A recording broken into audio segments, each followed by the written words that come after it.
Bem, na nossa segunda aula de invertebrados, nós vamos falar sobre o filo mais abundante, né? O filo de animais mais abundante do planeta, que é o filo dos artrópodes. Pod significa patas artroarticuladas. São animais de patas articuladas, o que favorece bastante o deslocamento deles, tanto dentro d'água quanto no ambiente terrestre. Além dessas patas articuladas, eles têm outras características. Então, eles têm um exoesqueleto de quitina. Exo, externo, esqueleto externo, feito de quitina, que é um polissacarídeo, um carboidrato.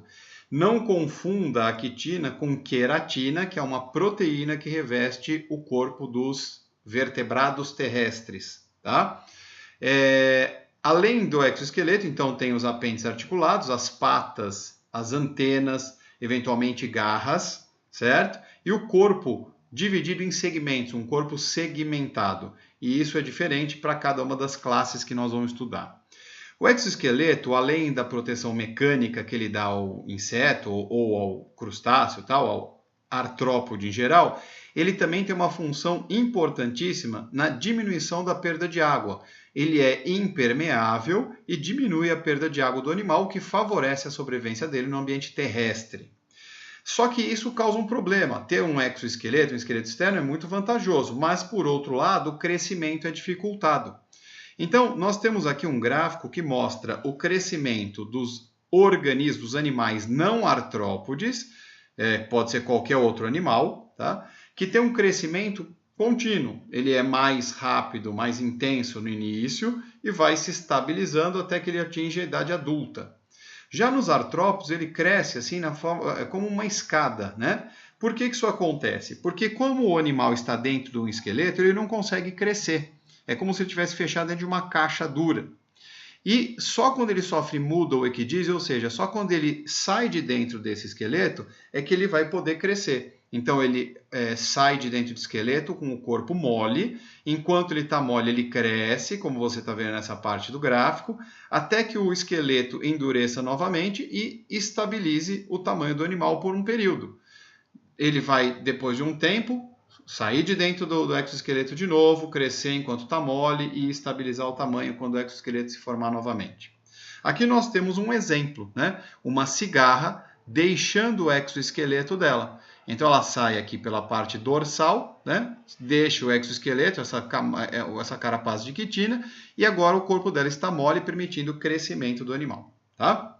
Bom, vamos para as classes de artrópodes. Então, como eu havia dito antes, os insetos, os crustáceos e os aracnídeos são algumas das principais classes desse grupo, desse filo que são os artrópodes, tá? Existem outros que nós vamos citar agora. Os insetos, eles têm o corpo segmentado em cabeça, tórax e abdômen, ou seja, tem 3 segmentos. As patas são 3 pares, 3 patas de cada lado, formando 6 patas no total, 3 pares de patas. Eles apresentam um único par de antenas, então 2 antenas, tá? E em relação às asas, eles podem não ter asas, como muitas formigas. Eles podem ter um par de asas, como as moscas e mosquitos. E eles podem ter 2 pares de asas, como a maior parte dos insetos. Tá? Aqui nós temos um besouro com 2 asas mais duras, coriáceas, e as 2 asas mais fininhas e longas que eles usam para voar. Tá certo? Bom, em relação aos insetos, é importante que a gente conheça a excreção desse grupo. Então, a excreção dos insetos é realizada por túbulos de Malpighi. Os túbulos de Malpighi são estruturas que ficam aqui em volta do intestino do animal. Vamos ampliar essa região aqui para vermos de perto. Então, o que está em vermelho é o tubo digestório do animal. Aqui estão as fezes internamente. E aqui em volta, nós encontramos... Aqui existe um líquido celomático, né, uma cavidade. E essa cavidade está cheia de resíduos, de excretas. Essas excretas são recolhidas por esses tubos e eliminadas aqui, né, no tubo digestório. E essas excretas, então, são eliminadas juntamente com as fezes. A principal excreta liberada pelos insetos é o ácido úrico. O ácido úrico é uma substância que, para ser eliminada, precisa de pouca água. E como precisa de pouca água, ele é um dos motivos pelo qual os insetos conquistaram tão bem o ambiente terrestre. Tá bom? Bom, continuando, a respiração dos insetos é traqueal. O que significa isso? O ar entra nesses tubos azuis aqui através desses furinhos brancos na lateral do corpo do inseto. Tá? Ele entra por aqui e se distribui diretamente para os tecidos do inseto. É fundamental que você lembre que a respiração dos insetos é independente da circulação. O sangue do inseto, né, ele transporta apenas nutrientes, excretas, mas não gases, não faz transporte de gases respiratórios. Tá? Os gases são trocados diretamente com os tecidos. A reprodução dos insetos é variada, mas a maior parte deles se reproduz como as borboletas, com metamorfose. Então, os insetos adultos botam ovos. Esses ovos, eles eclodem gerando larvas, que no caso das borboletas e mariposas são chamadas de lagartas, que num determinado momento, depois de se alimentar bastante, vão formar um casulo ou pupa para sofrer a metamorfose.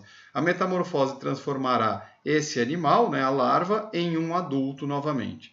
Esse tipo de ciclo acontece com os insetos chamados holometábolos. Metábolo significa metamorfose e holo total. Então tem uma metamorfose total nesse ciclo.